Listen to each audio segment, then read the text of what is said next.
Project కూడా దుమ్ము కొట్టుకుపోయింది. కూర్చేసుకొని కూర్చొని తుమ్మిళ్ళ కట్టిస్తున్న చంద్రశేఖరరావు ముఖ్యమంత్రి అయినాక మందేసి ఫామ్ హౌస్లో వండుకున్నాడు తప్ప తుమ్మిళ్ళ ప్రాజెక్టు కట్టియలే. ఇక వాళ్ళు అట్లుంటే ఈ జిల్లా నుంచి నిన్నమన్న పగోడి చేతులు సురకత్తులై లేక లేక 70 ఏళ్లకు మనకు ఒక అవకాశం వస్తే శత్రువుకు సహకరించి సద్దులు మోసే కాడికి వచ్చారు. దొంగలకు సద్ది మూటలు మోసే నాయకులు కొంతమంది మన జిల్లాకు అన్యాయం చేయడానికి తయారైన. అందుకే మిత్రులారా, నిన్న మన టీవీలలో పేపర్లో చూస్తున్నా, రేవంత్ రెడ్డి మమ్మల్ని తిడుతున్నాడు, రేవంత్ రెడ్డి మా మీద కోపం పెంచుకున్నాడు, పగబెట్టండు, లేకపోతే మాకేదో చేసిండని.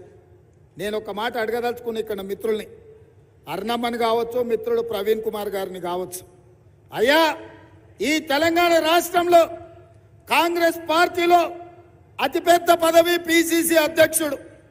ఆ పిసిసి అధ్యక్షుని సోనియమ్మ మల్లికార్జున్ ఖర్గే నన్నే చేశారు. ఒక రాష్ట్రంలో అతిపెద్ద పదవి ఏదైనా ఉందంటే ముఖ్యమంత్రి పదవి. ఇవాళ ముఖ్యమంత్రి పదవి కూడా ఈ తెలంగాణ 4 కోట్ల ప్రజలు ఆశీర్వదించి ఆ కుర్చీలో నన్నే కూర్చోబెట్టిండ్రు. సోనియా గాంధీ గారు, మల్లికార్జున్ ఖర్గే గారు ఈ రోజు నాకు అండగా నిలబడ్డారు. నాకు మీకు ఉన్న పోటేంది, నాకు మీకు ఉన్న పంచాయతీ ఏంది? మనకేమైనా గెట్టు తగాదా ఉందా, ఆస్తి తగాదా ఉందా? నాకేం తగాదా ఉంది అర్ణమ్మతోని, ప్రవీణ్ కుమార్తోనని నేను అడుగుతున్నా.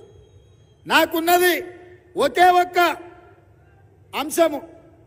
ఇవాళ 70 ఏళ్ల తర్వాత మన ప్రాంతానికి అవకాశం వస్తే 5 ఏళ్ళు రాజకీయాలను పక్కన పెట్టి, రాజకీయాలకు అతీతంగా జెండాలు ఎజెండాలు పక్కన పెట్టి మన పాలమూరును ఎట్లా అభివృద్ధి చేసుకోవాలి, మనందరం కలిసి దేశంతో పోటీ పడే విధంగా మన ప్రాజెక్టులు ఎట్లా పూర్తి చేసుకోవాలనో కూర్చొని ఆలోచన చెయ్యకుండా వచ్చినప్పటి నుంచి కాళ్ళల్లో కట్టెబెట్టి కింద పడేయాలని చూసుడు మీకు ధర్మమా అని నేను అడుగుతున్నా. అర్ణమ్మతో నాకేం పంచాయతే?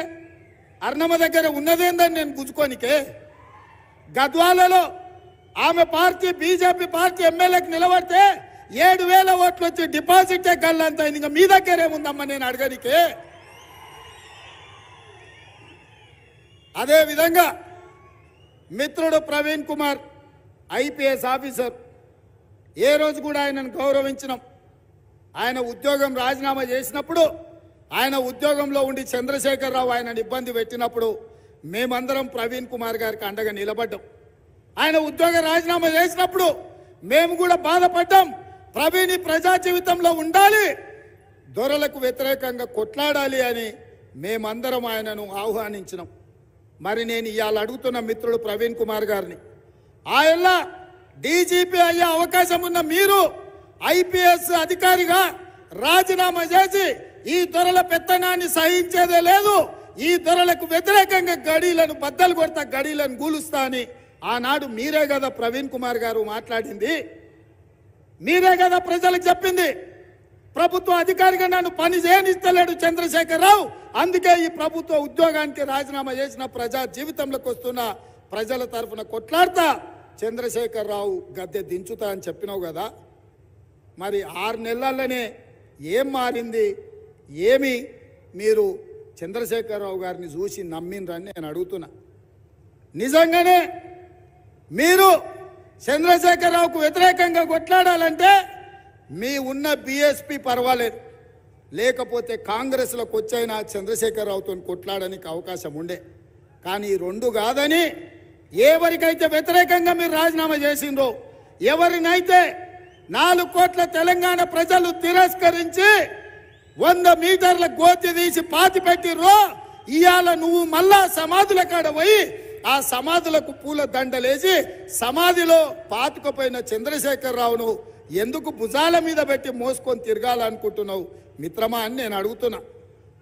ఎందుకు నువ్వు మద్దతు పలుకుతున్నావు?